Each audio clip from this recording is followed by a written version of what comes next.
চাকরির জন্য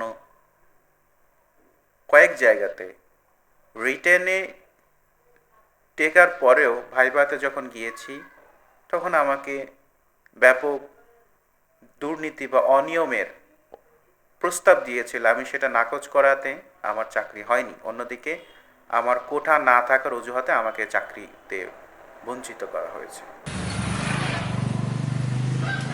মোহাম্মদ শাহিন আলম ঢাকা ইউনিভার্সিটি থেকে সর্বোচ্চ ডিগ্রি, অদম্য মনোবল আর বিপুল মেধাশক্তির অধিকারী হওয়ার পরেও পাননি যোগ্যতা সম্পন্ন চাকরি। এমনকি শেখ হাসিনার সরকার তাকে চাকরি দেয়নি বলে অভিযোগ করেছেন শাহিন আলম। জন্ম থেকে অন্ধ নন শাহিন আলম। ছোটবেলায় ভুল চিকিৎসার পরিণতি তার অন্ধত্ব। পরে বিভিন্ন স্বনামধন্য হসপিটালে চিকিৎসা করেও তার দৃষ্টি ফিরে পাননি তিনি। পরিবারের লোকজন ভেঙে পড়লেও মনোবল হারাননি তিনি। উচ্চশিক্ষায় শিক্ষিত হয়ে সরকার সহযোগিতার হাত না বাড়ালেও তিনি কম্পিউটারে বিশেষ প্রশিক্ষণ নিয়ে প্রশিক্ষক হিসেবে অনলাইনে প্রায় 400 দৃষ্টি প্রতিবন্ধীকে কম্পিউটার প্রশিক্ষণ দিয়ে যাচ্ছেন বিনামূল্যে। দৃষ্টি প্রতিবন্ধী শিক্ষার্থীরা প্রশিক্ষণ পেয়ে তার সমৃদ্ধি কামনা করেছেন। এমনকি দেশের গণ্ডি পেরিয়ে দেশের বাইরেও তার প্রতিভার আলো ছড়িয়ে দিয়েছেন বিভিন্ন দৃষ্টিহীনদের মাঝে। সে না দেখে যেগুলো করতে পারছে আমরা দেখেও সেগুলো করতে পারছি না। কম্পিউটারে বিভিন্ন 10টি এর ওয়েব ডিজাইনের উপর কাজ করে এবং বিভিন্ন কম্পিউটার ওয়ার্ড প্রসেসের বিভিন্ন ট্রেনিং দিয়ে থাকেন বাইরের দেশের যারা মানে প্রতিবন্ধী দৃষ্টিহীন আছে তাদেরকে ফ্রি সার্ভিস দিয়ে থাকেন অনলাইনে। স্যার মানবিক দিক বিবেচনা করে আমাদের মতো দৃষ্টিজয়ী যারা রয়েছেন তাদের কথা বিবেচনা করে তাদেরকে প্রযুক্তিতে কম্পিউটারে দক্ষ থেকে দক্ষ করে তোলার জন্য এই সুন্দর মানবিক কাজটি শুরু করেছেন। শাহিন আলম স্যারের কম্পিউটার ক্লাসের আমি একজন শিক্ষার্থী। আমি 7ম ব্যাচের একজন শিক্ষার্থী। ব্রেন টিউমারের কারণে আমি দৃষ্টিশক্তি হারিয়ে ফেলি।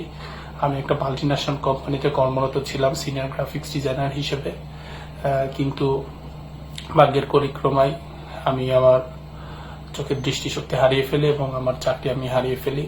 হঠাৎ করে একদিন শাহিন আলম স্যারের আমি অনলাইনে খোঁজ পাই। স্যারের সাথে আমি যোগাযোগ করি এবং স্যারকে আমি আমার সমস্যার কথা জানাই। তখন থেকে আমি স্যারের শিক্ষার্থী হিসেবে কাজ করছি, মানে কম্পিউটার শিখছি। স্যার আমাদের খুব সুন্দরভাবে শিখান, খুবই চমৎকারভাবে শিখান এবং সবচেয়ে মজার বিষয় স্যার আমাদের এখন পর্যন্ত যা কিছু শিখে আসছি টোটালি ফ্রি, একদম বিনামূল্যে। হুগলি, পশ্চিমবঙ্গ, ভারতবর্ষ থেকে বলছি।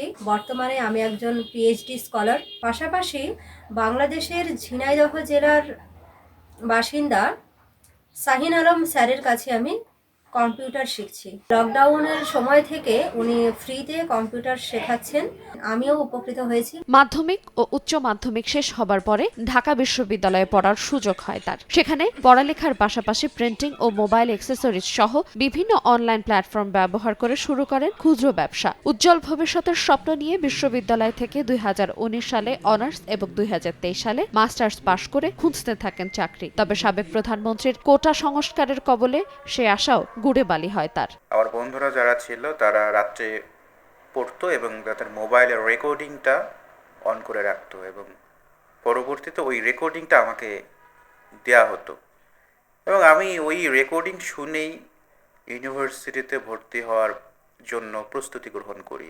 2015-16 সেশনে ঢাকা বিশ্ববিদ্যালয়ে ভর্তি পরীক্ষায় অংশগ্রহণ করি এবং মেধা তালিকায় ভর্তি হওয়ার সুযোগ পাই। সাবেক প্রধানমন্ত্রী 2018 সালে দেশব্যাপী কোটা সংস্কার আন্দোলনকে কেন্দ্র করে সমস্ত কোঠা বাতিল করার ঘোষণা দিয়েছিলেন সংসদ ভবনে।